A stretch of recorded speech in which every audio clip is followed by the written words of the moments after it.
imagine, you know as an agent that you double end just 2% of the cases, so 98%, another buyer agent is coming to buy that property, but you're insisting, not telling the client, the percentages, the probability to happen, and again, they believe that they save money with you. So you see all these kind of tricks, they are used to take the listings. Or another trick is to tell the client that value much more than normal is, the market value, just because they want to sign the agreement, lock it for 6 months, and then come with different reasons to drop the price. Oh, it's inflation, they've raised the rates, is the, bad economy and stuff like that. So if you're doing that, you're ruining your name. I never do that. Yes, I know. So I'm very straightforward. I said, Mr. Seller, this is the price that, as I said, on my neighbor's house, few of the agents, they said that the house is valued $3 million.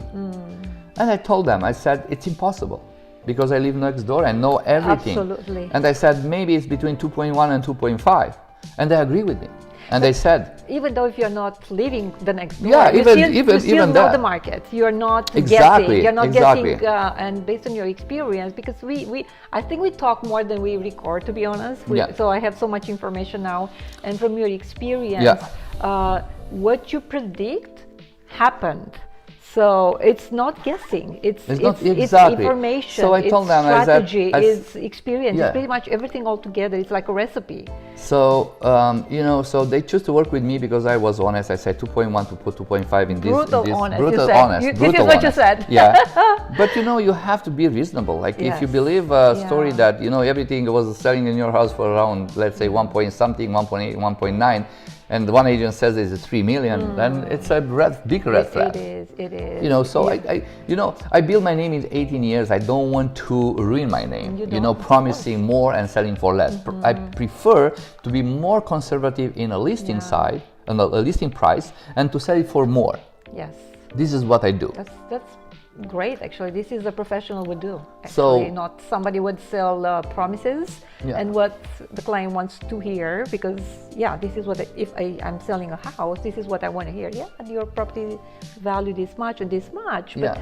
But where is your reality? So you are down to earth. You have experience. Explain them, based on the numbers. So if they don't show you the numbers, the listing sold, around, not far away, because in this situation, because with my neighbors, for example, it's it's a very unique property where just 18 homes on a small estate court, and then no so many homes they sold in there, so you don't have comparables. But on the other hand, you don't have to show them comparables from other cities far away from here, the same property, because it's other city, other taxes, other bylaws, other location. It's totally different. You compare apple and apple and oranges and oranges. Yes, you can compare And then I said I'm very conservative. I will show them what was sold in the area, and then based on that impact. And they said, Mr. Seller, but the good news is, if you're doing a little bit, if you exit your comfort zone,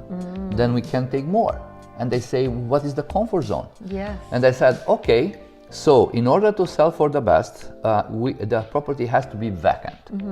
So if they live there, for example, most of the cases, I ask them to move in a shorter rent or to an Airbnb for a period of time until the property is sold.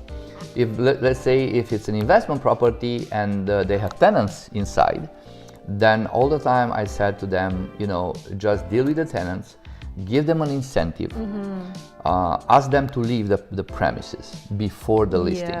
Because with the tenant inside, you are losing between 10 to 15% of the value.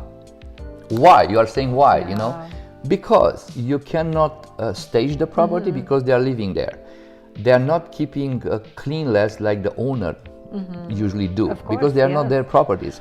They love to live there. I have a situation a few months ago. I had a listing downtown, and I told my client, I say, please, take care of the client. Try to ask him to leave. She couldn't, and then tenants were there. And funny enough, when I sent my son with one of potential buyers that I get from the internet. The tenants said to my son that it's a bad building, and in front of the potential buyer, he said, "Don't buy here." Okay. So why are you actually renting here if it's not a good building, though? So the buyer was shocked, and my son was shocked. I said, "Daddy, like this guy told me on the face, straightforward, that this building is not good." And I said, "Why you're living here then?" Yeah, exactly. So basically, what they are trying to do, the tenants usually, well, if they are happy there, they're trying to don't make a sell. Of course. Yeah. So they're trying to tell stories to the potential. They try to be there. They're not clean. They're not cleaning the place all the time. The place is messy. Like some of the time, some tenants they're okay, but most of them they don't want to sell. So they do everything in their power to not sell. To not sell the property. And I said, "Okay, Mr. Seller, okay, but he's paying me 3,000 per month." I said, "Okay, so if he's not paying you, let's say for the next 3 months until the closing, so let's say 9,000, but you'll get 100,000." So we talked the first step, which is your seminar. Seminar is like 101. 101. It's not like a class seminar. Yes. I mean, you can do a class seminar, but it's one-on-one with the clients. One-on-one, you want to assess, you wanted to talk, you are interviewed, you are interviewing. So it's actually a two-way street. It's a two-way street, because interview. You are always interviewing potential clients because you want to do the business the way you are doing the business. Yes. So you're not taking all the clients. Yes. So what is the next step in the selling process after you meet the potential client? So I meet with them and I told them, I said, "Mr. Seller, I tried to do a seminar with you for 1 hour.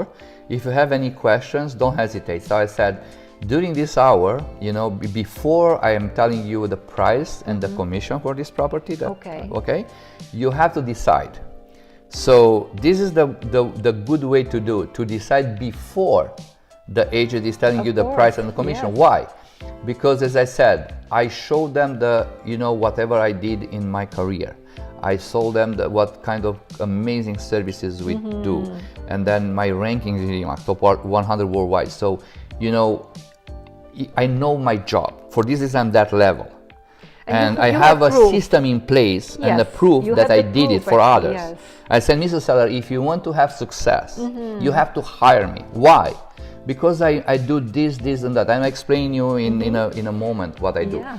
But I said, don't wait until I'm telling you the price and commission. Why? Because this is a trick. So many agents, they try to get the listings based on that. I'm not taking the listing based on the commission, and so you have to trust the guy to see that the agent is very experienced and he has results in the past. And then you as a seller, you are more comfortable to wait with this guy because if he did amazing things to other clients, they will do for you, for sure. Represent you.